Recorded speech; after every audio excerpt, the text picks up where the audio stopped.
আসসালামু আলাইকুম প্রিয় দেশবাসী।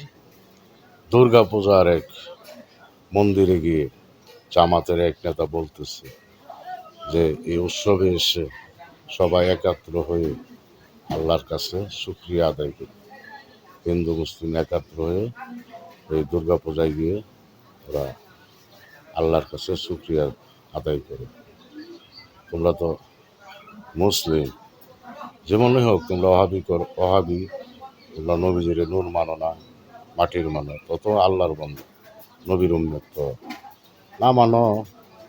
তোমরা যদি নবীজিরে না মানো, নবীজি তো এমন কথা বলে নাই, বা কোনো নবী ইব্রাহিম আলাইসাল্লাম পূজার মধ্যে গিয়ে এসব ভেঙেছে, মূর্তি সূর্তি ভেঙেছে। আর তোমরা আল্লাহর কাছে শুকরিয়া আদায় করো। রাজনীতির জন্য এত অধপতন হইতে পারে তোমাদের?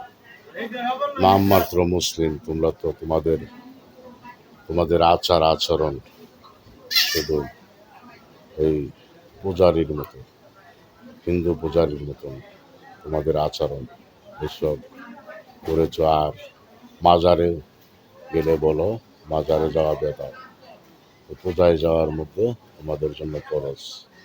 পূজায় যাইবা আর মাজার ভাঙবা, মাজারে যাওয়া বেদাত বলবা।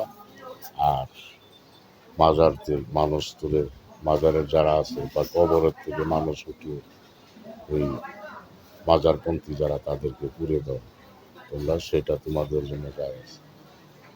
আর মাজার ভেঙে দিবা, মাজারে যাইলে বেদাত। আর পূজায় গিয়ে আল্লাহর কাছে শুকরিয়া আদায় করবে, সেটা তোমাদের জন্য ফরজ করেছে আল্লাহ না।